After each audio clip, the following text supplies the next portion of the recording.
Hello, welcome back to my channel. I feel like I haven't done a sat down video in so long, especially in this room. I feel like I haven't made a video in my own room in so long, but I am back. And today I'm going to be talking about a true crime case. No, it's not John Ramsey. I feel like I've covered that. There's not much more to be said.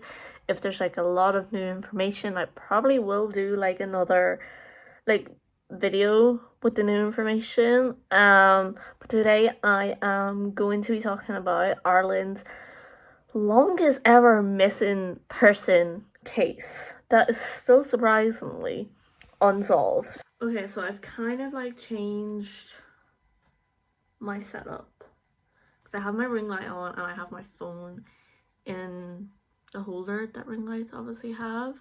But anyway, today we're going to be talking about the disappearance of Mary Boyle, who is the longest ever missing person in Ireland, and unfortunately to this day has not been found.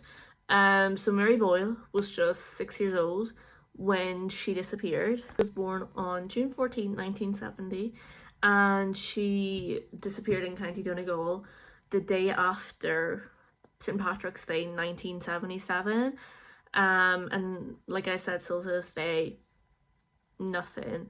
And when we get into it, I feel like this case is kind of a bit weird. There's a lot of, I feel like, people covering up. There's people that definitely know where 6-year-old Mary Boyle went, and it's just unfortunately not saying anything. Her family consisted of her mother called Anne, her father was called Charlie, her older brother was called Charlie, and then she had a twin sister called Anne. And I feel like Anne is really the only person that's so public about the disappearance of her twin sister, and is really just unfortunately looking for answers and is not getting any answers.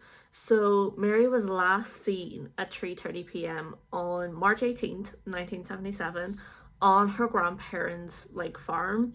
And in case you don't know really anything, Donegal is, I feel like, a big county. Has a lot of farms, a lot of mountains, so I feel like it very much is easy to hide a body.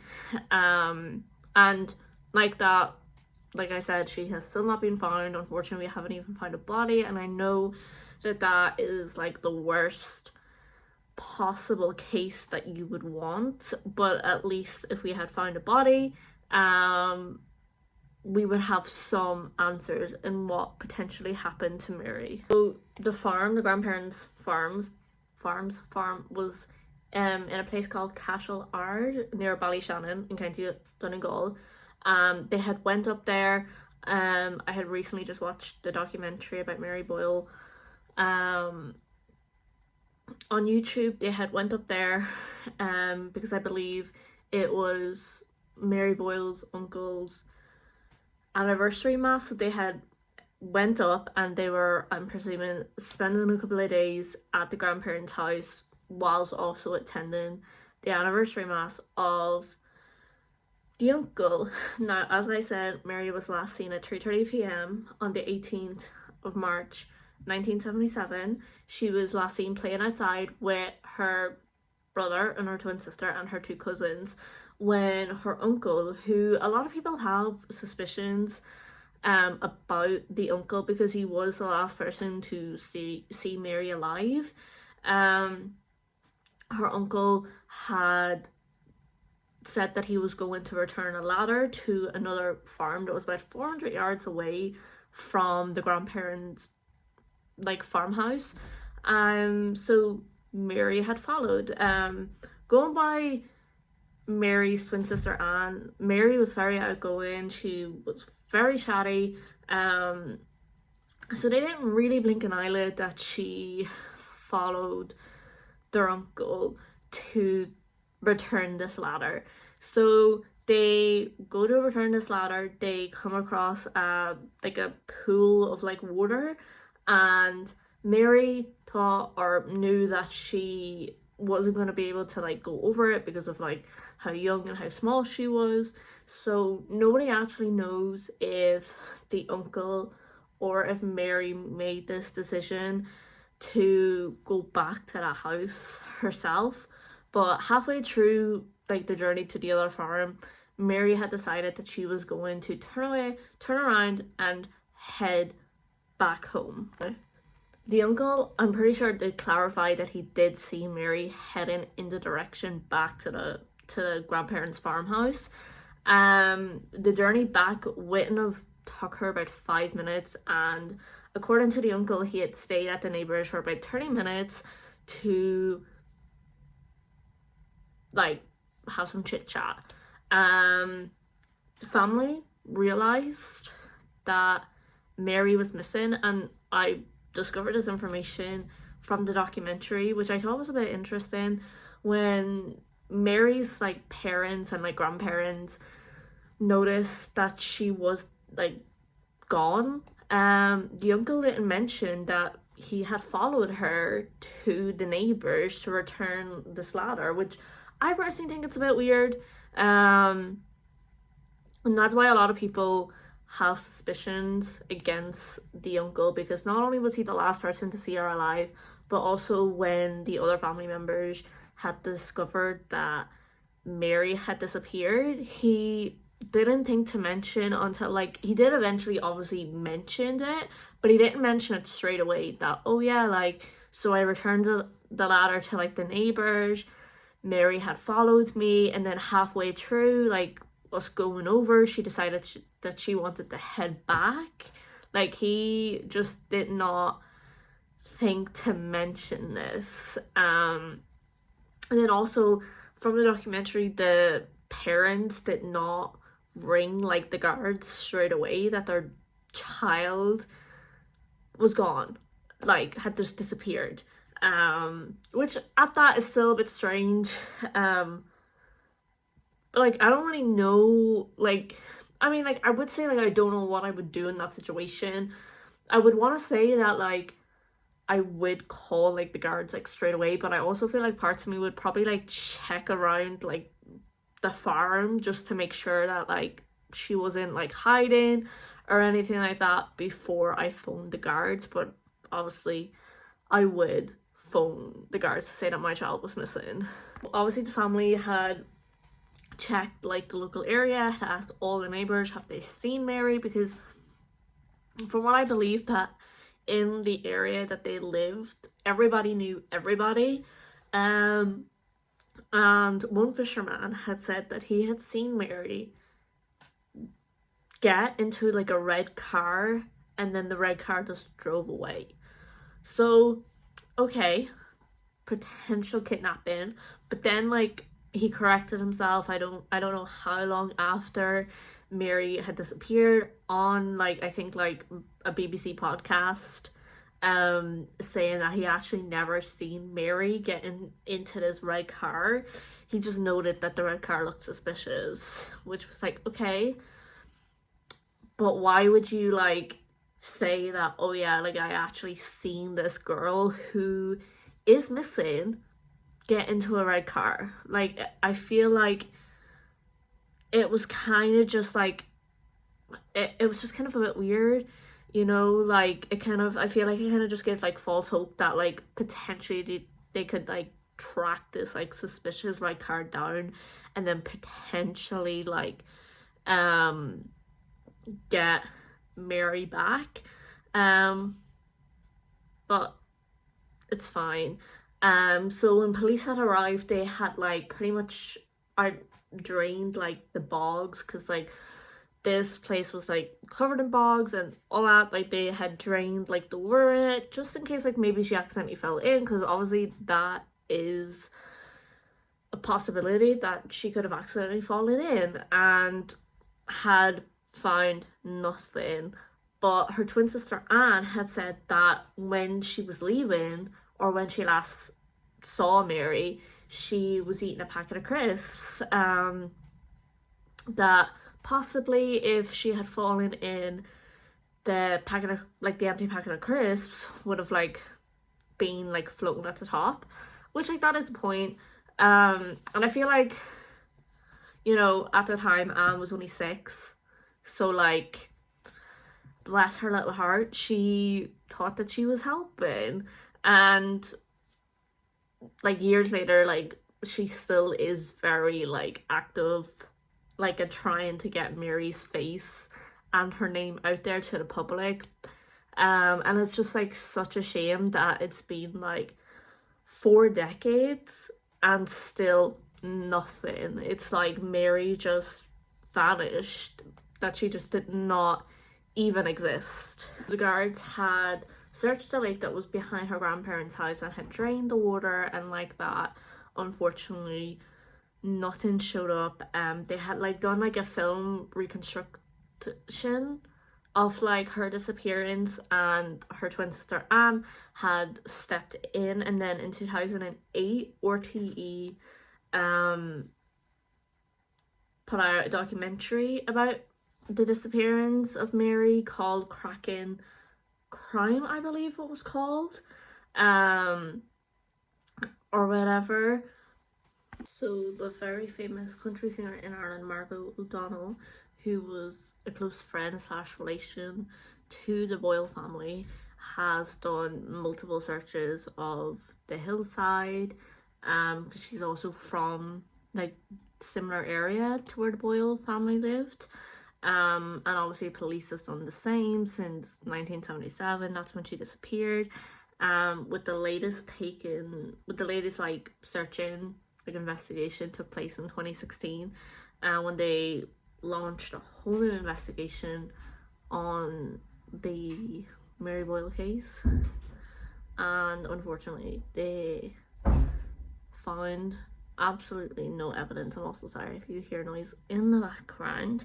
So this case kind of brought up a lot of attention publicly, I feel like, at the time, because now like not many people, like I didn't even know this case existed until one of my friends who is from Donegal, because I went to college before I dropped out in Donegal, had mentioned this case to me. So I didn't even hear about it. Like, that's how little, unfortunately, this case is spoke about. But at the time it brought like kind of like a lot of people were like kind of like questioning, because like a lot of like politicians, or like maybe like one politician in like particular, kind of rang up like the guards, because they kind of had like a main suspect at the time, who I don't think, because I couldn't find anything, has been named as a main suspect in the disappearance of Mary. But like a politician had interfered with the case, and had pretty much phoned the guards and told them not to like question this main suspect, and to pretty much let this person go, and to not question this person again, or question anyone in relation to this person, which in itself is definitely not looking good.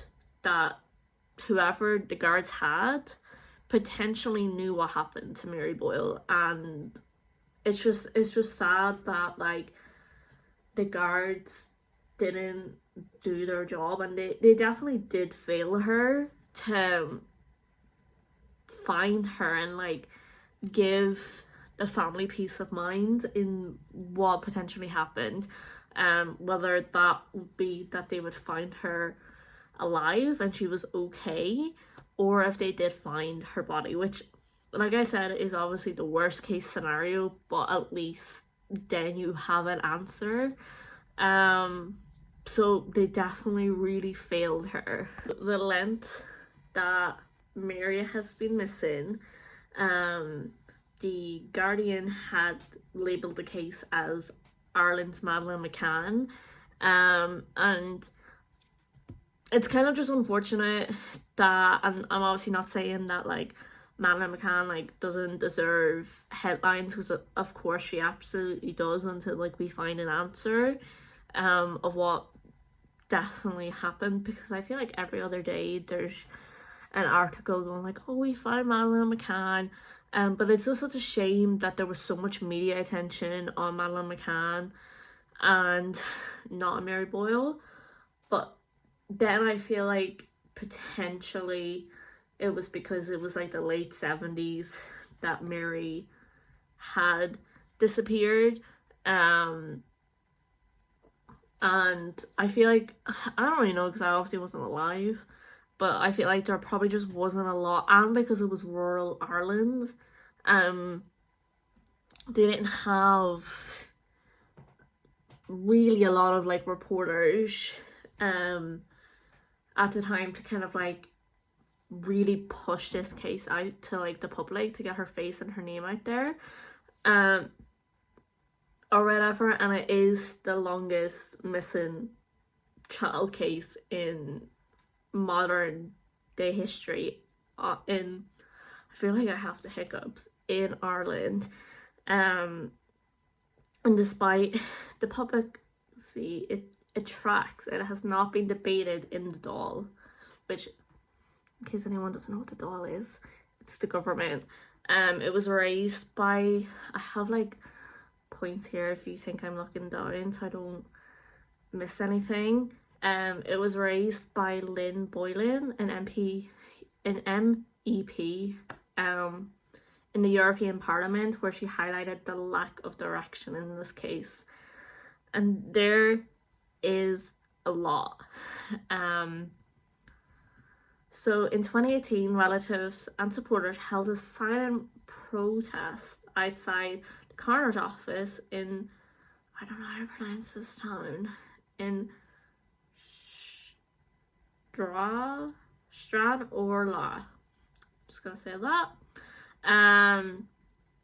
The protest was to force the coroner into an investigation of Mary's death, because unfortunately a lot of people do believe, and I'm kind of more thinking the same, that unfortunately Mary is no longer here, because they have found absolutely nothing.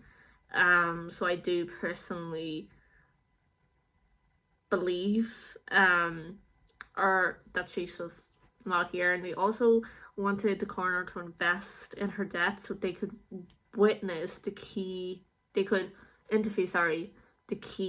witness in the case, which I believe that was her uncle, because like I said, he was the last person that she was seen with, and he obviously claims that he seen Mary walk back to the house, so he was the last person to see her alive. In 2016, an Irish journalist, Gemma O'Doherty, made a documentary about the disappearance, and that was the documentary that I watched. That's on YouTube, and it is called Mary Boyle, The Untold Story, and it explores a lot of possibilities in why she disappeared.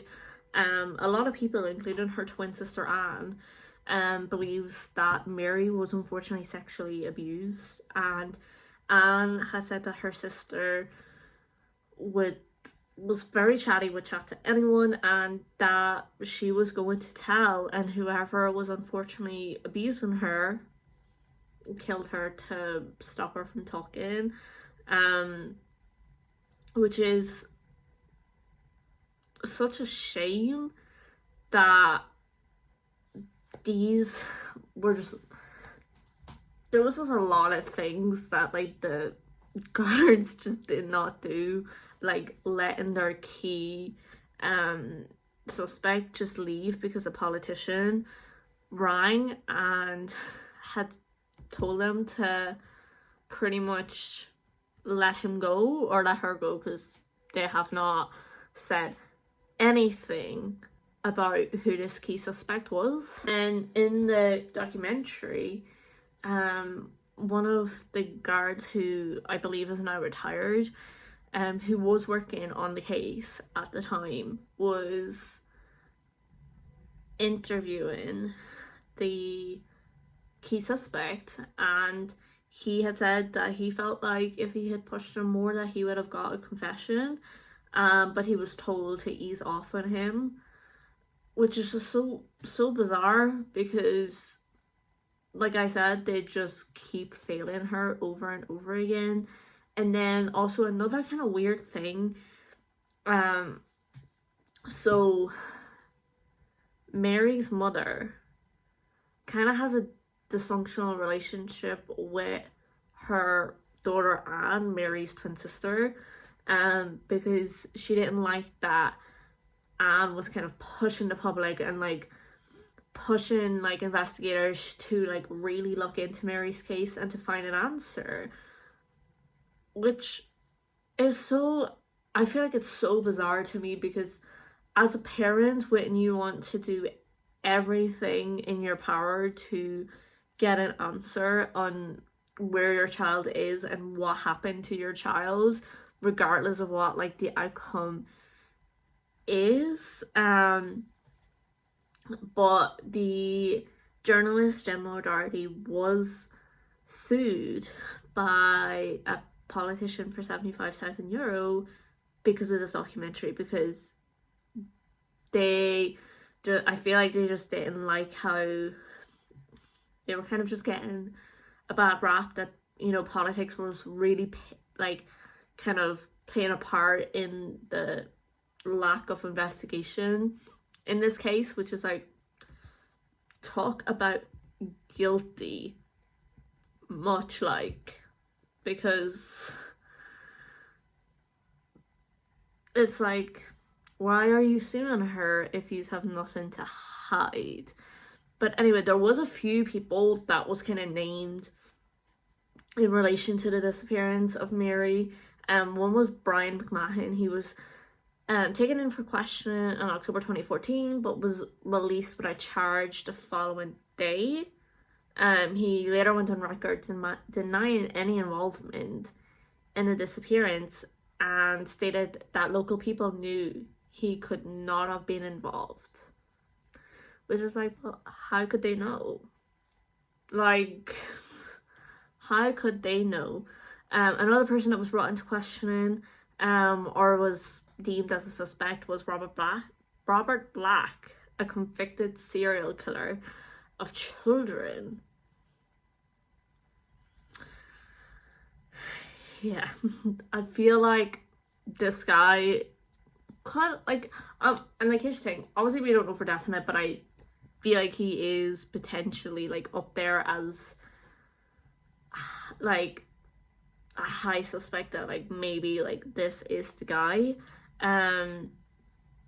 When it was revealed that he was a cross-border truck driver who often visit Donegal as part of his job and could have been in the area at the time of Mary's disappearance, that led investigators to kind of raise a few eyebrows and be like, could this potentially be a suspect in the disappearance? So he was apparently known in the area and had been charged by the guards for after-hours drinking.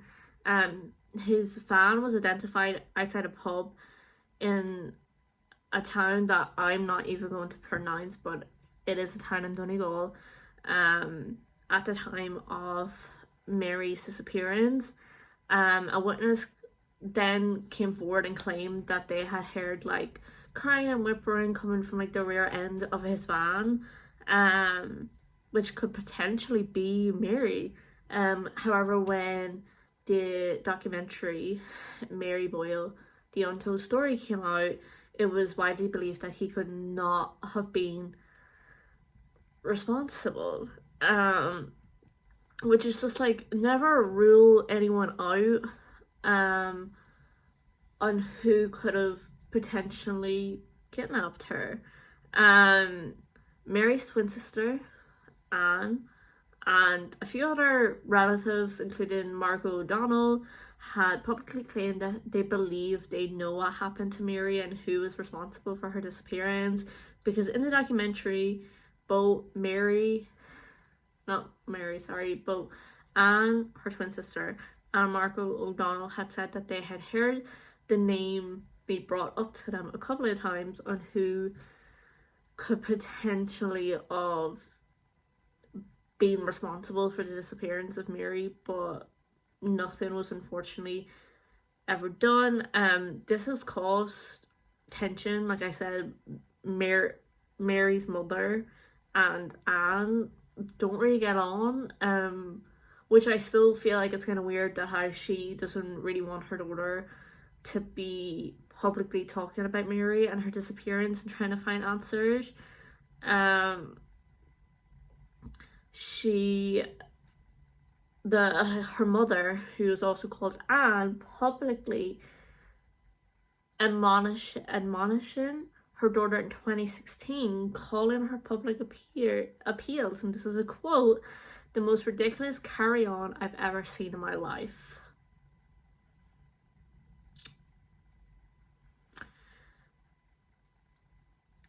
I just can't, like, the fact that like her twin sister is doing more to keep like Mary's like name and her picture out to the public for any sort of information, and her mother is just sitting over there being like, we don't want to talk about it. So her father did die in 2005 in relation to a fishing accident in the coast of Donegal. And in 2011, Margaret O'Donnell released the single "The Missing Mary Boyle" in order to raise funds for a new search for the missing girl. And like, it's just so sad that like so many decades later, and we're nowhere to like have an answer in what happened. I personally do believe that like the family, or even the uncle more so, knows something, or whatever, because he was the last person to see Mary alive. So I feel like he should have been like kind of pushed on by police in questioning. I'm not actually sure if he was brought into questioning, but I definitely feel like he should have been questioned a lot more, because I feel like he knows a lot more than what he's letting on.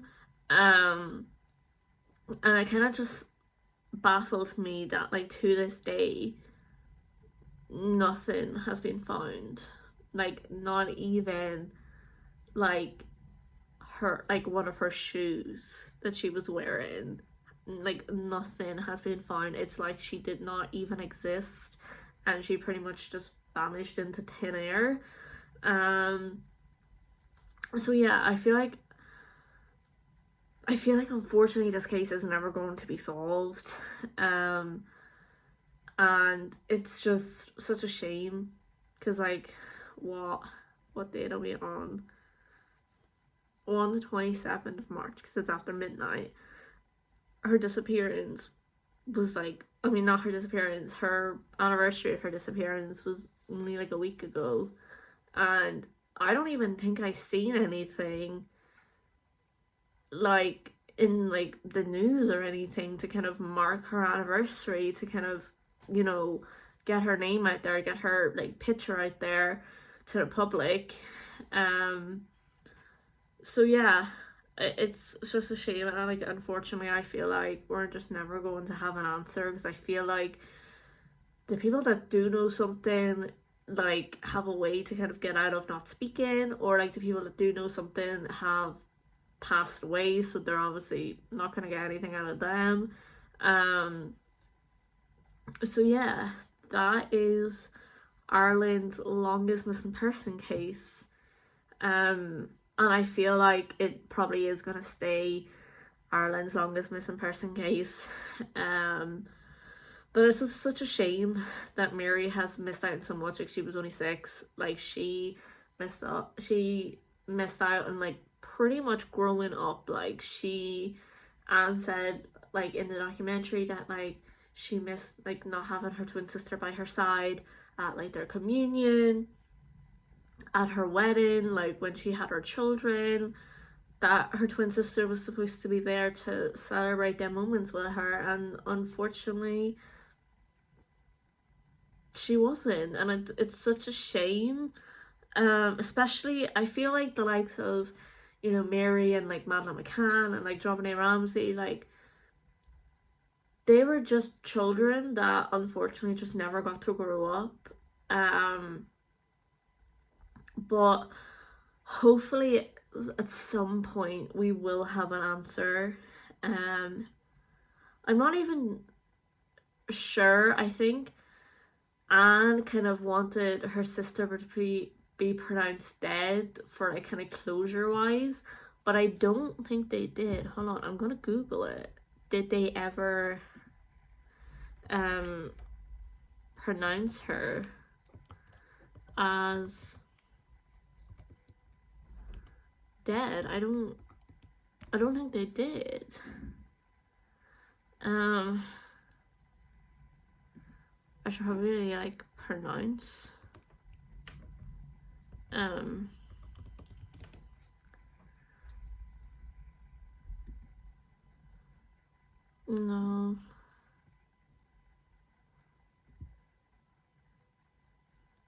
I don't think they ever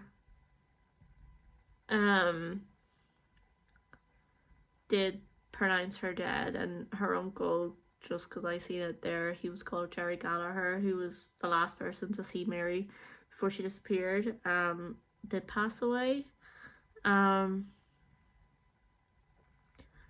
due to an illness. So I guess like he can't even be questioned if he potentially knows anything, which is honestly just such a shame. But yeah, hope you enjoyed this video. I kind of want to get back to true crime, and I thought I will do a crime that's close to home, I suppose. I'm sorry if like this is a bit short, but like I feel like I couldn't really find a lot of information online about her disappearance, which is such a shame.